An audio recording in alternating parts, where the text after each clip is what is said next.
Assalamualaikum warahmatullahi wabarakatuh. Waalaikumsalam warahmatullahi wabarakatuh.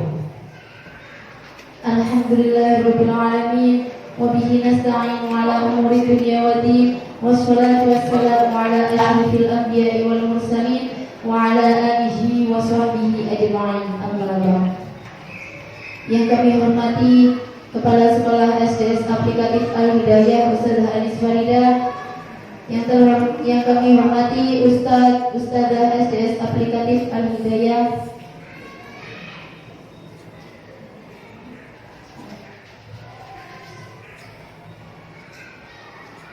pertama-tama marilah kita panjatkan puja dan puji syukur kita kehadirat Allah Subhanahu wa taala yang mana berkat rahmat beliau kita bisa berkumpul dalam acara Sanggar Guru yang akan dipimpin oleh kelas 4. Kedua kalinya salawat wa salam semoga tetap tercurahkan kepada junjungan kita Nabi besar Muhammad sallallahu alaihi wasallam, yang mana berkat beliau yang telah menuntun kita dari jalan kegelapan menuju jalan yang terang benderang, yakni dinul Islam wal iman. Di sini saya selaku moderator akan membacakan susunan acara. Yang pertama yakni pembukaan, yang kedua acara inti, yang ketiga akan ditutup dengan doa. Acara yang pertama yakni pembukaan. Marilah kita buka acara pada siang hari ini dengan bacaan suratul Fatihah. Mudah-mudahan awal kegiatan ini bisa berjalan dengan lancar. Amin ya rabbal alamin. Ala hadiyah wa ala kulli salihah. Al-Fatihah.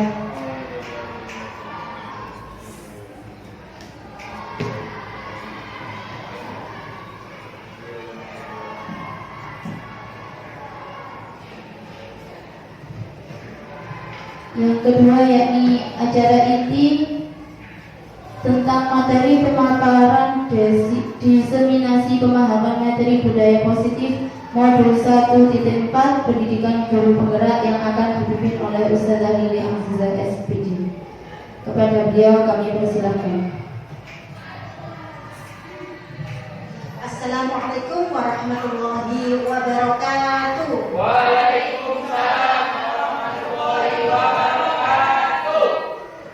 Alhamdulillahirabbil alamin wassalatu wassalamu ala sayyidil mursalin wa ala alihi wa sahbihi ajma'in. Yang terhormat Ustazah Anis Farida selaku Kepala Sekolah SDS Aplikatif Al-Hidayah, yang saya hormati Ustazah SDS Aplikatif Al-Hidayah dan para dewan guru dari sekolah yang sudah hadir dalam kegiatan acara diseminasi pemahaman materi modul 1.4 budaya positif pada siang hari ini dalam keadaan sehat walafiat. Shalawat serta salam tetap tercurahkan kehadiran Nabi besar Muhammad sallallahu alaihi wasallam. Alhamdulillah yang sudah menunjukkan kita dari jalan yang benar kita menuju jalan yang terang benderang yang adil Islam wal iman. Langsung saja di sini saya akan memaparkan tentang budaya positif dalam rangka tugas dari PBB calon guru penggerak, yang mana di sini selama ini saya telah mempelajari di dalam beberapa bulan ini, yaitu ada modul titik 1, yang mana dalam modul 1 sendiri 1.1, 1.2 dan 1.3 serta 1.4. Sedangkan di sini saya akan menjelaskan menyebarkan pemahaman dan pengalaman dan serta penerapan materi modul 1.4 tentang budaya positif pada siang hari ini. Selanjutnya tujuan di sini yaitu menyebarkan pemahaman dan pengalaman penerapan budaya positif di sekolah. Kemudian di sini saya juga ingin mengajak bersama menerapkan budaya positif dengan menggunakan segitiga restitusi di SDS Aplikatif Al-Hidayah maupun di kelas kita. Selanjutnya sebelum dimulai, selamat datang Ustaz dan Ustazah, guru yang hebat semuanya. Mari belajar bersama, berkolaborasi, saling mendukung demi mewujudkan disiplin positif di sekolah kita tercinta SDS Aplikatif Al-Hidayah. Saya juga mengucapkan terima kasih yang sudah hadir dalam kegiatan siang hari ini. Selanjutnya yaitu di sini dalam modul 1.4 tentang budaya positif ada beberapa hal yang perlu saya jelaskan. Yang pertama yaitu perubahan paradigma belajar, kemudian ada disiplin positif, selanjutnya positif perilaku manusia, dan selanjutnya kebutuhan dasar manusia, posisi kontrol restitusi, keyakinan kelas, dan tiga restitusi. Di sini saya akan menjelaskan satu persatu. Untuk selanjutnya yang pertama yaitu perubahan pembelajaran dengan paradigma baru. Semuanya mungkin sudah pernah ya mendengar tentang profil pelajar Pancasila. Di sini saya bukan menggurui ataupun memberikan sesuatu yang karena saya wah atau bukan, tapi di sini saya dalam rangka kita sharing bersama, berkolaborasi untuk memahami bersama, menerapkan bersama tentang budaya positif di sekolah kita. Seperti itu. Nah, pembelajaran tentang paradigma baru yang kami pelajari yaitu pembelajaran yang dirancang berdasarkan prinsip pembelajaran yang berdiferensiasi sehingga setiap siswa dapat belajar sesuai kebutuhan tahap perkembangannya untuk mewujudkan profil pelajar Pancasila. Nah, Ustaz-ustaz di sini pasti sering mendengar tentang profil pelajar Pancasila. Coba, profil pelajar Pancasila itu kira-kira apa saja ya? Iya, itu luar biasa sekali ya. Dan ada gotong royong, kemudian ada tentang mandiri, kemudian bernalar kritis dan kreatif. Bernalar kritis, mandiri, bergotong royong, kemudian ada kreatif dan bernalar kritis serta bertakwa kepada Tuhan Yang Maha Esa. Selanjutnya yaitu disiplin positif. Disiplin positif pernah semuanya pasti mendengarkan tentang apa itu disiplin positif. Secara umum makna dari kata disiplin memiliki makna sesuatu yang dilakukan seseorang pada orang lain untuk mendapatkan kepatuhan. Kita di sini cenderung menghubungkan kata disiplin dengan ketidaknyamanan. Kenapa? Karena setiap orang mendengar disiplin pasti akan berpikir tentang mematuhi peraturan, betul? Iya. Jadi di sini siswa ketika ada kamu harus disiplin. Nah di sini pasti dia akan berpikir, oh, gak seneng kah, gak suka kah, karena harus disiplin. Jadi ada rasa ketidaknyamanan seperti itu. Nah di sini sebagai pendidik tujuan kita adalah menciptakan anak-anak yang memiliki disiplin diri dalam diri sendiri sehingga mereka bisa berperilaku dengan mengacu pada nilai-nilai kebajikan universal dan memiliki motivasi intrinsik bukan ekstrinsik. Jadi di sini saya menjelaskan bahwa saya ingin sekali siswa-siswi kita itu memiliki motivasi dalam diri sendiri secara intrinsik untuk menerapkan budaya positif seperti itu, bukan ekstrinsik. Nah, kemudian disiplin positif itu merupakan salah satu cara menerapkan disiplin yang bertujuan untuk menumbuhkan kesadaran serta memberdayakan anak untuk melakukan sesuatu tanpa imbalan, ancaman maupun hukuman. Ya, kebanyakan memang kalau kita disiplin, kalau terus dilanggar, itu pasti akan kebanyakan memberi hukuman, betul nggak? Nah, di sini ada cara tersendiri nanti yang akan saya jelaskan. Sebenarnya ada cara tersendiri tanpa hukuman, tanpa ancaman, dan tanpa adanya penghargaan atau imbalan. Selanjutnya yaitu di sini siswa memiliki 5 kebutuhan dasar karena di siswa sendiri itu melakukan suatu perbuatan yang mana melenceng atau melanggar peraturan itu sendiri, sebenarnya mereka memiliki kebutuhan yang belum terpenuhi. Nah, secara umum 5 kebutuhan dasar manusia ataupun 5 kebutuhan dasar siswa-siswi kita yang pertama yaitu bertahan hidup. Sama ya dengan kita seperti pangan, sandang, papan seperti itu. Misalnya ketika kita mengajar di kelas kita, kemudian siswa tersebut itu tidak nyaman bergerak ke kanan, ke kiri, kemudian tidak fokus, kemudian tidak mendengarkan ketika kita menerangkan. Nah, itu kita harus peka di sini. Jadi kenapa kamu kok tidak fokus? Nah, dia pasti akan saya kebelet pipis, cuma saya tidak mau berbicara dengan bahasa Inggris ketika mau ke kamar mandi. Nah, di sini kita harus peka. Sebenarnya dia ingin melakukan sesuatu di kamar mandi, yaitu pipis seperti itu. Ya, jadinya di sini mereka tidak nyaman, tidak bisa fokus. Jadi sebenarnya dia ada sesuatu yang diinginkan dalam diri dia yang belum terpenuhi seperti itu. Kemudian cinta dan kasih sayang, kebutuhan untuk diterima.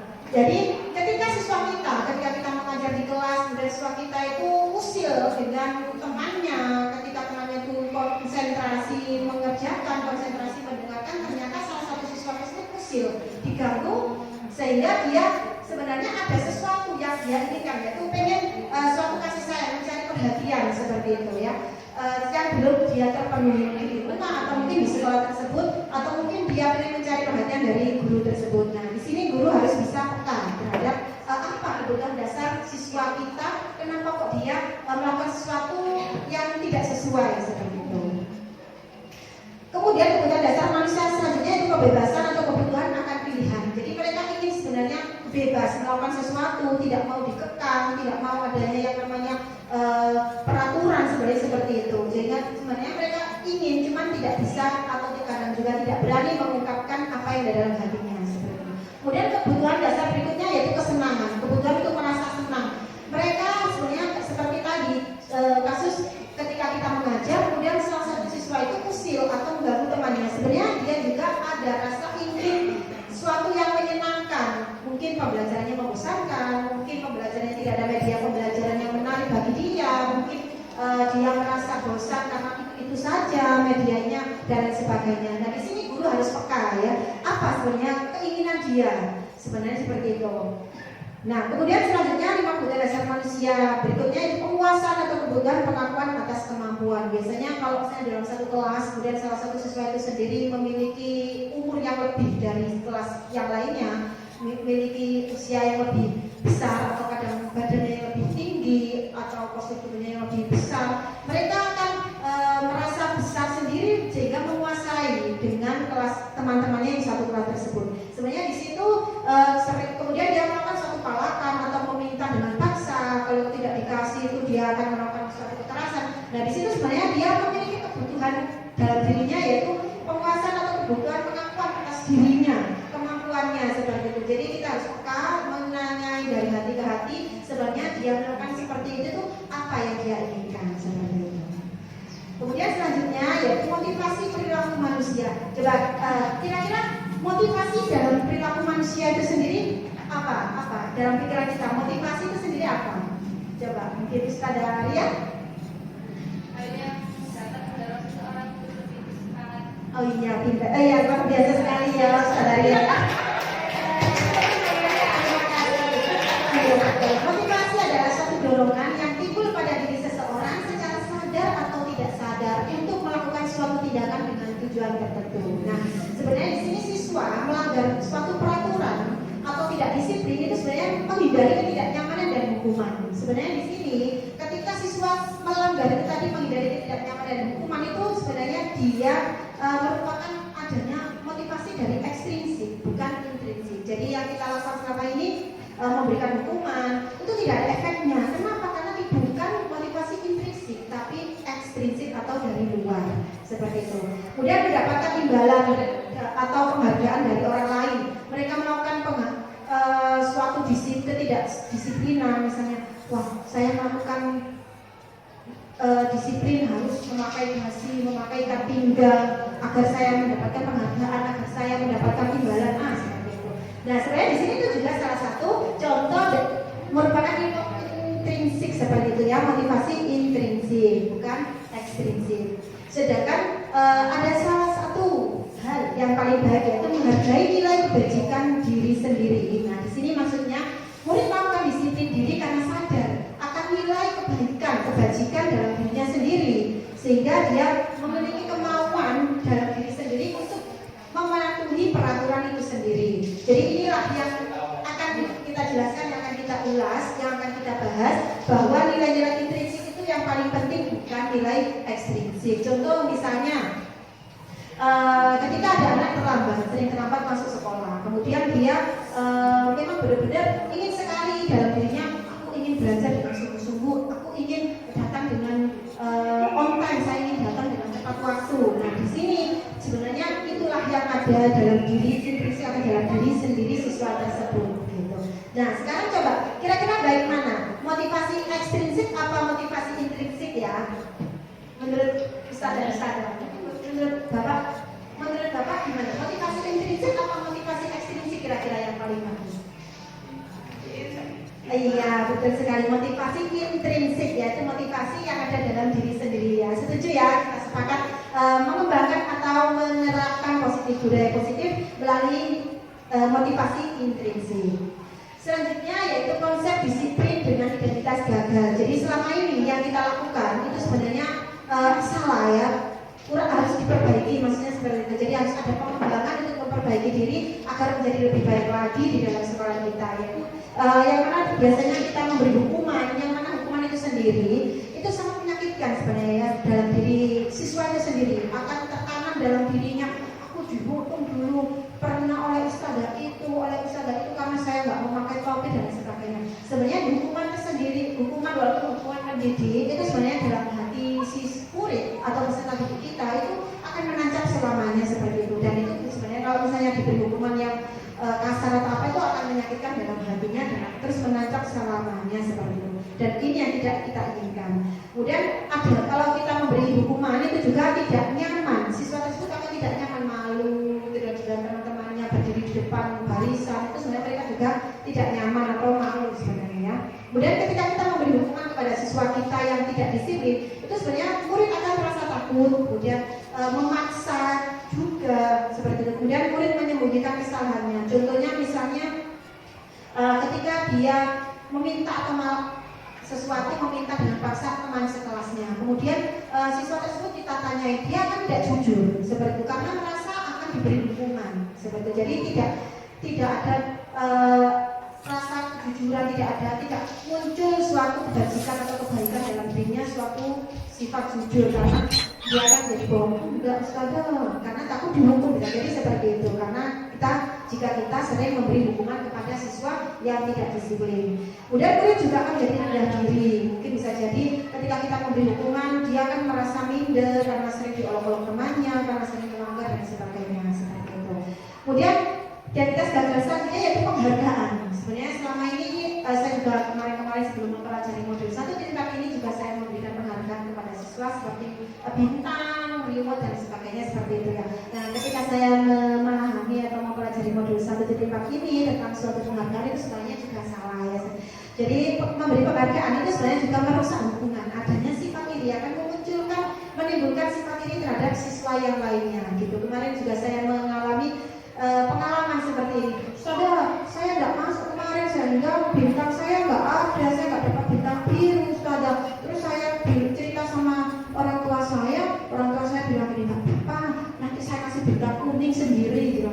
Jadi apa ya saja saya nggak bawa bintang, nggak dapat bintang biru dan sebagainya. Nah disinilah muncul suatu dalam diri siswa tersebut itu rasa iri karena teman-temannya semua mendapatkan bintang biru, bintang kuning yang banyak dan sebagainya sehingga dia merasa iri. Nah kan itu seperti itu. Nah ini sangat tidak efektif sekali ya.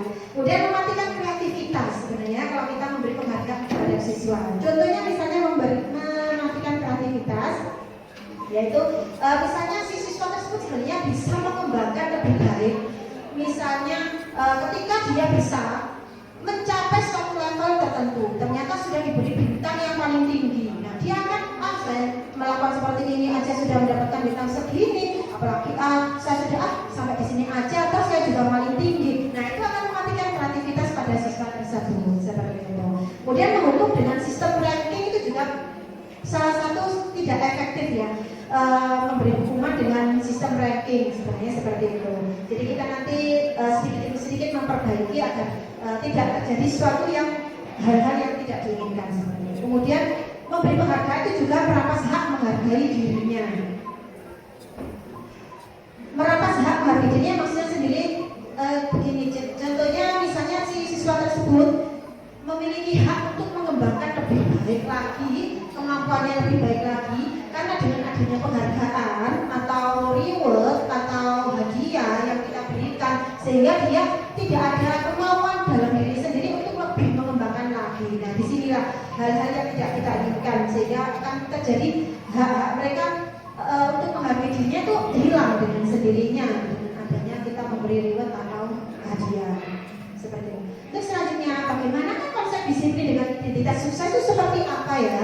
Nah di sini ada konsekuensi dan restitusi. Sedangkan konsekuensi adalah contohnya coba.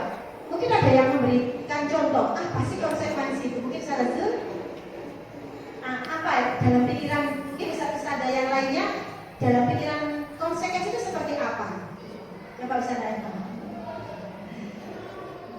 Ustaz Aisma, konsekuensi contohnya misalnya seperti ini. Ada salah satu siswa kita tidak mengerjakan PR, kemudian kita pun menegurnya. Kenapa kamu tidak mengerjakan PR? Nah, kalau kamu tidak mengerjakan PR, konsekuensinya apa? Nanti kamu jam istirahat tidak usah istirahat ya, tidak boleh istirahat, tapi kamu mengerjakan tugas kamu yang belum kamu kerjakan. Nah, seperti itu salah satu contoh kita memberikan konsekuensi. Nah, di dalam konsekuensi tersebut, ketika kita melakukan hal seperti itu terhadap peserta didik kita, itu sebenarnya penguatan jangka pendek, tidak jangka panjang. Perlu monitoring itu berkelanjutan, harus ada pantauan secara intensif terhadap siswa tersebut, harus ada motivasi terus-menerus, harus ada support setiap hari. Karena memang pada saat itu saja dia jerah, tapi selanjutnya dia akan mengulangi lagi seperti itu. Kemudian stimulus respon di sini anak tersebut akan berpikir, nggak apa-apa, aku nggak mengerjakan PR, toh ya nanti aku pasti akan mengerjakan PR pada jam istirahat. Selanjutnya akan diulang-ulang seperti itu. Nah, itu stimulus responnya juga tidak baik. Kemudian murid tidak menghormati peraturan seperti itu, menyepelekan lah katanya seperti itu, menyepelekan apa sebegini lah begitu seperti itu. Nah, dalam konsekuensi sendiri ada kelemahannya. Kemudian kehilangan waktu untuk memenuhi kesalahan. Di situ ketika kita memberikan konsekuensi terhadap siswa kita yang melanggar peraturan, tidak melakukan suatu perbuatan yang kita baik, itu mereka tidak memenuhi kesalahannya dia, sehingga dia mengulang lagi kesalahannya seperti itu, sehingga tidak ada pengulangan kesalahan, dia tidak paham salahnya dia apa, seperti itu. Kemudian, nah disinilah restitusi, solusi yang di dalam modul ini adalah suatu solusi yang terbaik. Restitusi itu apa, nanti kita akan ulas satu persatu seperti ini. Restitusi di sini itu murid diberi bertanggung jawab untuk terhadap perilakunya sendiri. Kemudian fokus pada pemecahan masalah jangka panjang. Contohnya misalnya seperti ini, ada siswa yang melanggar tidak memakai atribut lengkap. Kemudian kita datangi, kita tanyain, kita beri apa yang kamu lakukan, kenapa kamu saya panggil gitu. Kemudian saya tidak memakai ikat pinggang dan atribut ustadzah seperti itu. Nah, kira-kira apa yang harus kamu lakukan agar kamu menebus salah nggak itu? Jadi dia berpikir sendiri dalam dirinya seperti itu. Bahwa dia itu salah, dia akan berpikir memahami kesalahannya apa, kemudian dia akan berpikir bagaimana mencari solusi yang harus dia lakukan untuk menebus kesalahannya seperti itu. Itu tujuan dari restitusi gitu. Di sini ada kelebihannya, yaitu murid akan menghormati dirinya dan orang lain. Contoh misalnya ada siswa yang menghina orang tua temannya dalam satu kelas, kemudian dia menjadi emosi temannya yang dihina itu tadi, kemudian saling menghina dan sebagainya. Terus kita panggil, kita debatin, kita tanyain, apa yang kamu lakukan tadi seperti itu. Apakah itu benar menurutmu? Apa yang harus kamu lakukan agar kamu bisa menebus kesalahan kamu? Dia akan menjawab, dia akan berpikir dengan sendirinya dalam dirinya sendiri, salahnya apa, kemudian solusi apa yang harus dia lakukan seperti itu. Nah, disinilah restitusi solusi yang paling baik. Kemudian di sini ada teknik kontrol, bahwa dirinya mengontrol dirinya sendiri.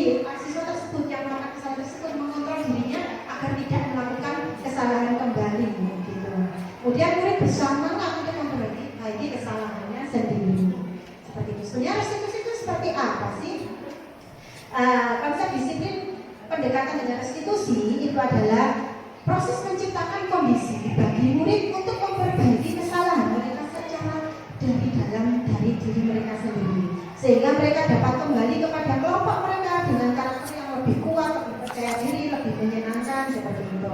Nah, tahapan dalam restitusi itu sendiri ada 3. Yang pertama yaitu menstabilkan identitas, kemudian validasi tindakan yang salah, kemudian menanyakan keyakinan, ya.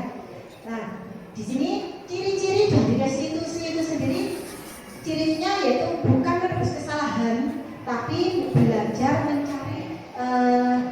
dari kesalahan tersebut untuk memperbaiki sendiri. Kemudian memperbaiki hubungan antara siswa satu yang menghina temannya yang satu, sehingga mereka punya inisiatif untuk saling bermaaf-maafan, sehingga mereka pun akan menunjukkan sikap saling legowo, saling ikhlas, dan berani bertanggung jawab dan sebagainya.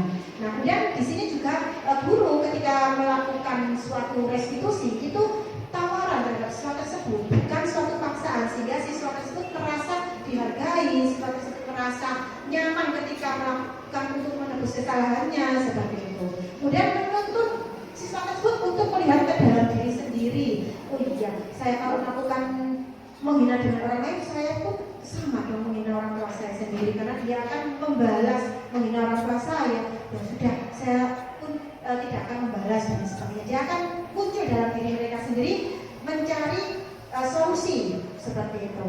Kemudian mencari kebutuhan dasar yang didasari tindakan tersebut. Contoh misalnya, sebenarnya kamu melakukan seperti itu, apa yang kamu butuhkan, apa manfaatnya seperti itu. Jadi guru memancing dalam diri siswa tersebut yang melakukan kesalahan untuk mencari solusi tersendiri, mencari sebenarnya kesalahannya apa, manfaatnya apa, seperti itu. Kemudian restitusi tersendiri akan menguatkan dan fokus pada solusi. Di sini Ustazah memanggil kamu bukan mencari kesalahan kamu, tapi Ustazah membantu kamu untuk mencari solusi dari kesalahan yang kamu lakukan. Seperti itulah salah satu restitusi. Nah, perbedaan penerapan ketika kita melakukan suatu hukuman, itu guru menghukum siswa tersebut. Misalnya contoh, hormat terhadap bendera selama 10 menit. Nah, misalnya ada siswa tidak melakukan mengerjakan PR, kemudian karena kamu tidak mengerjakan PR, ya sudah, kamu berdiri di depan tiang bendera sana selama 10 menit. Nah, itu salah satu hukuman yang, salah satu hukuman di sini guru marah dan murid pun akan menjadi takut. Nah, siapa yang biasanya melakukan seperti itu? Kemudian konsekuensi. Jika kita melakukan suatu konsekuensi, biasanya guru memberikan konsekuensi untuk mengerjakan PR-nya saat istirahat atau dikerjakan sebanyak 3 kali lipat. Misalnya contoh, misalnya ada siswa yang melakukan suatu perbuatan pada temannya, misalnya usir atau dia diberi hukuman atau karena kamu sudah melanggar peraturan, maka saya suruh menulis istighfar 100 kali di buku tulis misalnya. Nah, itu salah satu konsekuensi. Atau contoh lain misalnya si siswa tersebut tidak mengerjakan PR. Konsekuensinya saya suruh mengerjakan PR jam istirahat. Gitu. Nah, di sini guru tegas memang, tapi siswa tidak menghargai peraturan dan berikutnya akan diulang lagi seperti itu kalau kita melakukan suatu penerapan konsekuensi. Nah, sedangkan ketika kita melakukan suatu penerapan restitusi ini, nah itu guru di sini menanyakan keyakinan kelas dalam dirinya dan membantu siswa menyelesaikan masalahnya. Kemudian guru juga terbuka dan siswa menghormati dirinya dan orang lain. Ya sudah, karena tadi saya sudah menghina teman itu, saya mau minta maaf pada temanku. Di sini akan muncul sifat mau bertanggung jawab, sifat untuk melakukan suatu perbuatan yang baik. Kemudian sesuatu yang satunya pun akan merasa ikhlas dan sebagainya seperti itu. Nah, di sini di dalam sehari-hari kita biasanya pasti ada yang namanya posisi kontrol guru. Nah, 5 posisi kontrol guru yang selama ini itu ada penghukum, kemudian pembuat bersalah, kemudian ada yang berposisi menjadi seorang teman terhadap siswa kita yang melanggar, kemudian juga ada seorang pemantau, kemudian ada seorang manajer. Nah, kira-kira selama ini yang kita lakukan yang mana ya? Coba penghukum ya Ustaz ya. Iya, selama ini kita memang sering sekali menghukum siswa-siswi kita yang tidak melakukan kedisiplinan atau melanggar peraturan dan lain sebagainya. Tapi sebenarnya di sini kita bisa memperbaiki diri, belajar bersama-sama untuk memperbaiki agar kita menjadi lebih baik lagi dan siswa-siswi kita juga akan menjadi lebih baik lagi, yaitu menjadi seorang manajer. Jadi kita harus belajar bersama-sama menjadi posisi manajer. Posisi manajer itu bagaimana ya? Yuk kita cari tahu satu-satu. Nah, contoh penerapan posisi kontrol guru ketika ada kasus siswa tidak memakai atribut lengkap pada saat upacara bendera. Nah, jika kita seorang penghukum pasti akan melakukan seperti ini. Woi, sini, kamu tidak memakai atribut lengkap. Ayo pakai peraturan sekolah. Lalu berdiri di depan barisan sana. Siapa yang melakukan seperti itu? Nah, itu seorang guru yang memposisikan sebagai seorang penghukum.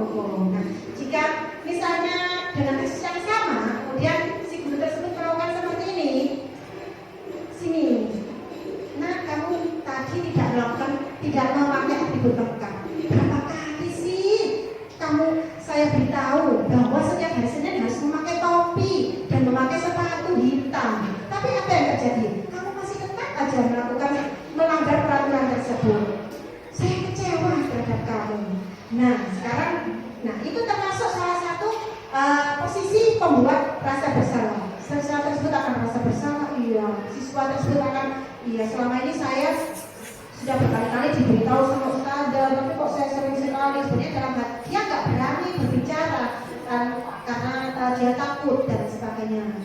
Dia di dalam hatinya dia mau ngomong nggak berani karena selalu diberi rasa ungkapan-ungkapan rasa bersalah tadi, gitu. Tidak diberi kesempatan siswa tersebut untuk menjelaskan alasannya kenapa dia melakukan seperti itu. Dia pun akan merasa bersalah seperti itu. Kemudian kalau misalnya seorang guru menjadi seorang teman, biasanya dia seorang guru tersebut akan seperti ini.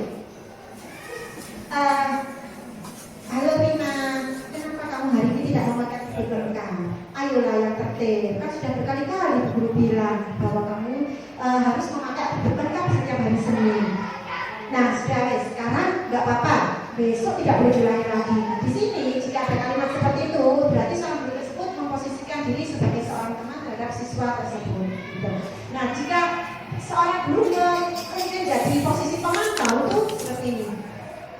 Dia datang tidak memakai berkah, kemudian dia ini, kamu sudah melanggar peraturan, apa konsekuensinya seperti itu. Nah, di situ siswa tersebut, ya dulu saya akan berdiri, tapi dengan rasa pemaksaan, dengan rasa tidak merasa bersalah, dengan siswa tersebut itu merasa terpaksa melakukan suatu konsekuensi tersebut seperti itu. Sehingga di dalam dirinya tidak ada rasa untuk usaha berubah lebih baik di seperti ini.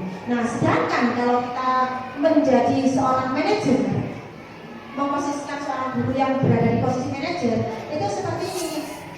Contoh misalnya kasus tidak memakai buku lengkap tadi ya, kasus yang sama, saat itu dipanggil, kemudian didudukkan, didatangi, ditanyain, apakah kamu tahu kenapa kamu saya panggil ke sini? Kira-kira apa kesalahan kamu? Ya, saya salah, saya tidak memakai atribut lengkap.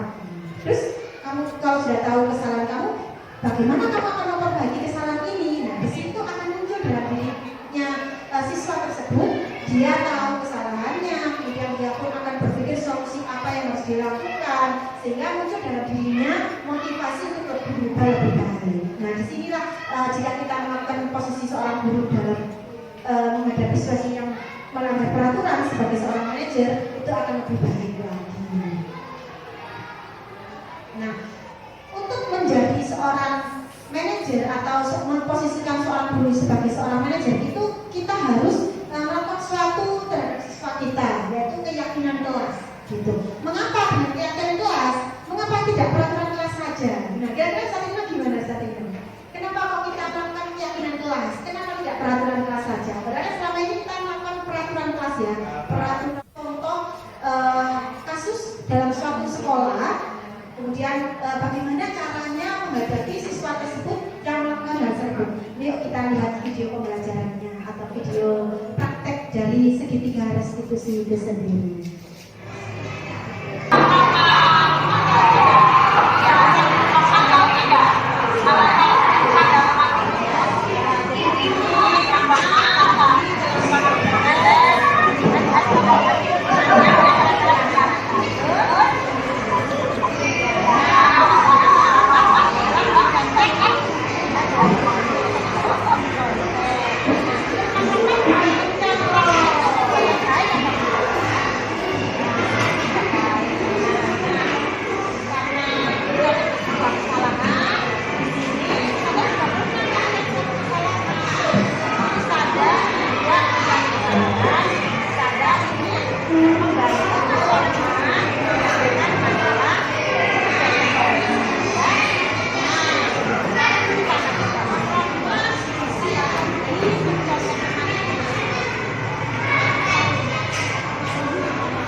kemudian jamnya jam istirahat saja siswanya. Jadi di sini penerapan segitiga restitusi itu sendiri ada 3 hal. Yang pertama yaitu menstabilkan identitas, kemudian validasi tindakan yang salah, menanyakan keyakinan. Menstabilkan identitas itu sendiri contohnya seperti ini. Nah, di sini tahu nggak Mas Rahmat? Kenapa Mas Rahmat saya panggil ke sini? Iya, ada. Terus apa? Coba. Tadi saya mencontek, gitu, misalnya. Atau misalnya kalau dia merasa tidak tahu atau takut misalnya, gitu. Enggak usah dah. Nah, tadi Mas Rahmat tadi lihat mencontek salah satu temannya ketika ulangan berlangsung. Benar? Iya, sadar. Dia kan merasa ketahuan. Kemudian, kira-kira yang dilakukan Mas Rahmat tadi itu salah apa benar? Nah, di sini masuk pada validasi tindakan yang salah. Ya, sadar saya salah. Lalu, kenapa kamu melakukan seperti itu? Saya tadi memang tidak belajar, Ustazah. Sehingga saya tidak bisa mengerjakan soal tadi seperti itu. Nah, di situ termasuk pada validasi tindakan yang salah. Lalu, tahu nggak? Ya, kamu lakukan tadi itu melanggar keyakinan yang sudah kita yakini di kelas kita apa tidak? Iya, saya. Kira-kira apa keyakinan yang sudah dilanggar oleh Mas Rahmat? Iya, saya tidak jujur. Iya, jadi melanggar keyakinan yang berupa kejujuran. Nah, kira-kira apa yang harus dilakukan Mas Rahmat agar Mas Rahmat menebus kesalahan atau perbuatan yang tadi seperti itu. Jadi di sini prosesnya kita mencari solusinya dari siswa tersebut, kita gali agar dia bisa mencari solusinya sendiri, yang mengontrol dirinya sendiri, kemudian memunculkan budaya positif, memunculkan motivasi dalam diri siswa tersebut untuk memperbaiki kesalahannya sendiri seperti itu. Nah, selanjutnya yaitu dalam penerapan program disiplin positif itu hendaknya guru memiliki standar kepribadian, ya, profesional dan sosial yang baik, di mana guru mampu merefleksi pada posisi kontrolnya saat ini bagaimana perjalanan dirinya sebagai seorang among. Jadi guru di sini kan memang harus menjadi seorang among atau posisi manajer yang menuntut siswa menjadi insan yang mandiri, merdeka dan bertanggung jawab. Nah, semoga sesi belajar kita hari ini membawa manfaat sehingga dapat mewujudkan pelajar berprofil Pancasila dalam merdeka bersama. Selanjutnya saya berikan kembali kepada moderator.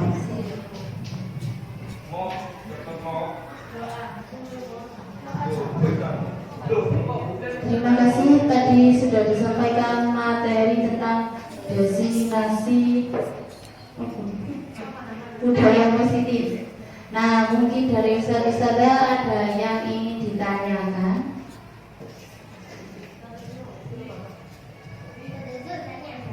Ustaz Rino. Assalamualaikum warahmatullahi wabarakatuh. Waalaikumsalam warahmatullahi wabarakatuh. Terima kasih waktunya. Yang dari saya, assalamualaikum.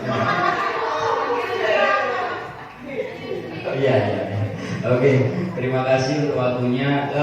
Untuk biasanya kalau saya, Ustazah, saya itu seringnya banyaknya yang mendukung daripada yang positif. Sorry. Ya, banyaknya seperti itu. Tetapi untuk menghukum Dari Ustaz, ada pertanyaan dari Ustaz Rino tadi, yaitu yang dilakukan Ustaz Rino ketika menghadapi siswa yang melanggar peraturan, kemudian dia dipanggil, lalu dia ditanyain apa yang akan kamu lakukan agar kamu bisa berubah dan tidak mengulangnya lagi dengan sesuatu melakukan yang lucu dan kamu menjadi malu seperti itu. Nah, apakah itu termasuk restitusi atau bukan? Nah, di sini tadi saya jelaskan bahwa segitiga restitusi itu memiliki 3 tahapan atau kegiatan yang harus kita lakukan.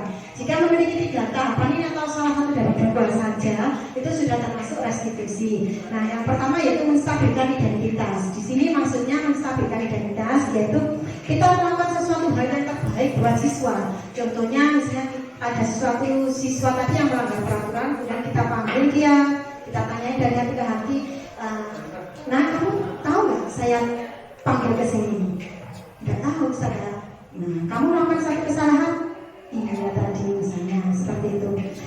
Terus kamu melakukan kesalahan apa? Nah, itu misalnya saya tidak memakai atribut. Ya, tidak memakai atribut. Nah, itu termasuk salah apa tidak? Ya, saya salah. Itu masuk validasi tindakan yang salah. Tidak apa-apa, memang semua orang pasti melakukan suatu kesalahan, tidak ada orang yang sempurna. Tapi yang kamu lakukan itu melanggar peraturan atau enggak, melanggar keyakinan yang kamu yakini di sekolah ini atau tidak, seperti itu. Ya saudara, saya tidak disiplin. Jadi di sini ketika kita melakukan segitiga restitusi itu memunculkan dalam diri siswa tersebut untuk mengakui kesalahannya sendiri, kemudian mengetahui salahnya apa, kemudian dia berusaha dalam diri sendiri muncul untuk memperbaiki sendiri. Kemudian menanyakan keyakinan di sini itulah bahwa dia tahu bahwa itu melanggar sesuatu yang tidak baik. Nah, sekarang kamu sudah tahu itu salah. Lalu apa yang akan kamu lakukan? Apa yang harus kamu lakukan agar kamu menebus kesalahan kamu tersebut? Nah, di sini memunculkan si guru memotivasi dalam diri, menciptakan suatu motivasi dalam diri sendiri siswa tersebut untuk berusaha bertanggung jawab terhadap kesalahan dia sendiri, seperti itu.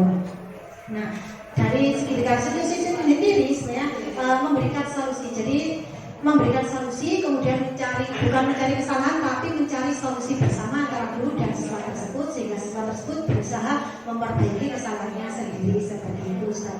Nah, pertanyaan tadi, apakah termasuk restitusi? Masuk hukuman juga mau menuju perubahan ke restitusi, seperti itu, Ustaz. Tepuk tangan Ustaz ya. Karena memang dalam kegiatan yang dilakukan Ustaz tadi itu menanyakan kepada siswa, yaitu apa yang akan kamu lakukan agar kamu bisa malu dan berubah lebih baik, tidak mengulangi perbuatanmu sendiri. Di situ kalimat menuju ke restitusi, tapi diperbaiki lagi karena memang hukuman itu sendiri akan menciptakan pada diri siswa tidak percaya diri, kemudian ada rasa takut, tidak ada rasa bersalah, menyepelekan guru dan sebagainya, sehingga hukuman itu sendiri sebenarnya tidak efektif, sehingga siswa tersebut akan mengulangi lagi seperti itu. Nah, tidak ada rasa jerah, tidak ada motivasi dalam dirinya untuk berbuat, untuk memperbaiki diri, seperti itu. Itu bagaimana Ustaz Dino? Oke. Untuk selanjutnya yaitu soal atau pertanyaan dari Ustaz Lalit bahwa bagaimana cara memunculkan motivasi intrinsik pada siswa, pada anak-anak, karena memang anak-anak itu perlu perubahan yang bertahap, perlu perubahan yang perlu ada bimbingan selanjutnya.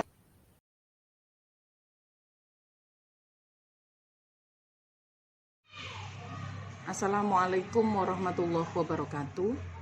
Saya Anis Farida selaku Kepala Sekolah SDS Al-Hidayah merasa bangga kepada Bu Lili Azizah, salah satu guru kami yang telah melaksanakan pelatihan guru penggerak.